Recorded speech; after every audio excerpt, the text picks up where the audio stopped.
Recording by Moira Fogarty. The Art of War by Sun Tzu, translated by Lionel Giles. Part 7. Maneuvering. Sun Tzu said, "In war, the general receives his commands from the sovereign. Having collected an army and concentrated his forces, he must blend and harmonize the different elements thereof before pitching his camp.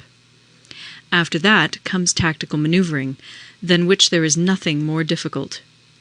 The difficulty of tactical maneuvering consists in turning the devious into the direct, and misfortune into gain. Thus, to take a long and circuitous route, after enticing the enemy out of the way, and those starting after him, to contrive to reach the goal before him, shows knowledge of the artifice of deviation. Maneuvering with an army is advantageous, with an undisciplined multitude, most dangerous. If you set a fully equipped army in march in order to snatch an advantage, the chances are that you will be too late. On the other hand, to detach a flying column for the purpose involves the sacrifice of its baggage and stores. Thus, if you order your men to roll up their buff coats and make forced marches without halting day or night, covering double the usual distance at a stretch, doing 100 li in order to wrest an advantage, the leaders of all your 3 divisions will fall into the hands of the enemy. The stronger men will be in front, the jaded ones will fall behind, and on this plan only 1/10 of your army will reach its destination. If you march 50 li in order to outmaneuver the enemy, you will lose the leader of your 1st division, and only half your force will reach the goal. If you march 30 li with the same object, 2/3 of your army will arrive. We may take it then that an army without its baggage train is lost. Without provisions, it is lost. Without bases of supply, it is lost. We cannot enter into alliances until we are acquainted with the designs of our neighbors. We are not fit to lead an army on the march unless we are familiar with the face of the country, its mountains and forests, its pitfalls and precipices, its marshes and swamps. We shall be unable to turn natural advantage to account unless we make use of local guides. In war, practice dissimulation and you will succeed. Whether to concentrate or to divide your troops must be decided by circumstances. Let your rapidity be that of the wind, your compactness that of the forest. In raiding and plundering be like fire, in immovability like a mountain. Let your plans be dark, and impenetrable as night, and when you move, fall like a thunderbolt. When you plunder a countryside, let the spoil be divided amongst your men. When you capture new territory, cut it up into allotments for the benefit of the soldiery. Ponder and deliberate before you make a move. He will conquer who has learnt the artifice of deviation. Such is the art of maneuvering. The Book of Army Management says, "On the field of battle, the spoken word does not carry far enough. Hence the institution of gongs and drums. Nor can ordinary objects be seen clearly enough. Hence the institution of banners and flags. Gongs and drums, banners and flags, are means whereby the ears and eyes of the host may be focused on one particular point. The host thus forming a single united body, it is impossible either for the brave to advance alone, or for the cowardly to retreat alone. This is the art of handling large masses of men. In night fighting, then, make much use of signal flyers and drums, and in fighting by day, of flags and banners, as a means of influencing the ears and eyes of your army. A whole army may be robbed of its spirit. A commander-in-chief may be robbed of his presence of mind. Now, a soldier's spirit is keenest in the morning, by noonday it has begun to flag, and in the evening his mind is bent only on returning to camp. A clever general, therefore, avoids an army when its spirit is keen, but attacks it when it is sluggish and inclined to return. This is the art of studying moods. Disciplined and calm, to await the appearance of disorder and hubbub amongst the enemy.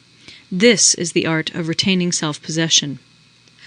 To be near the goal while the enemy is still far from it, to wait at ease while the enemy is toiling and struggling, to be well fed while the enemy is famished. This is the art of husbanding one's strength. To refrain from intercepting an enemy whose banners are in perfect order, To refrain from attacking an army drawn up in calm and confident array, this is the art of studying circumstances. It is a military axiom not to advance uphill against the enemy, nor to oppose him when he comes downhill. Do not pursue an enemy who simulates flight. Do not attack soldiers whose temper is keen. Do not swallow bait offered by the enemy.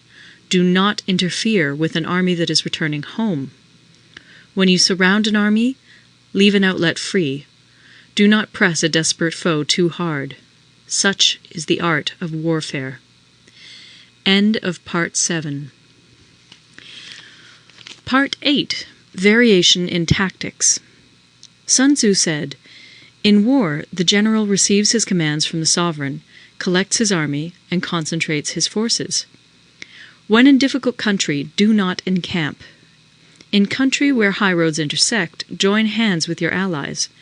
Do not linger in dangerously isolated positions. In hemmed-in situations, you must resort to stratagem. In desperate position, you must fight. There are roads which must not be followed, armies which must not be attacked, towns which must not be besieged, positions which must not be contested, commands of the sovereign which must not be obeyed." The general who thoroughly understands the advantages that accompany variation of tactics knows how to handle his troops. The general who does not understand these may be well acquainted with the configuration of the country, yet he will not be able to turn his knowledge to practical account. So, the student of war who is unversed in the art of war of varying his plans, even though he be acquainted with the 5 advantages, will fail to make the best use of his men. Hence, in the wise leader's plans, considerations of advantage and of disadvantage will be blended together.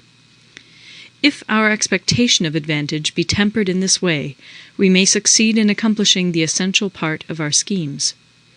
If, on the other hand, in the midst of difficulties we are always ready to seize an advantage, we may extricate ourselves from misfortune.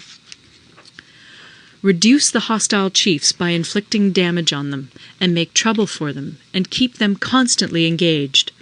Hold out specious allurements, and make them rush to any given point. The art of war teaches us to rely not on the likelihood of the enemy's not coming, but on our own readiness to receive him.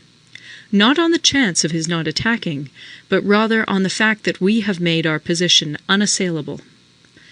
There are 5 dangerous faults which may affect a general. 1. Recklessness, which leads to destruction. 2. Cowardice, which leads to capture. 3. A hasty temper, which can be provoked by insults. 4. A delicacy of honor, which is sensitive to shame. 5. Over-solicitude for his men, which exposes him to worry and trouble. These are the 5 besetting sins of a general, ruinous to the conduct of war. When an army is overthrown and its leader slain, the cause will surely be found among these 5 dangerous faults. Let them be a subject of meditation. End of Part 9.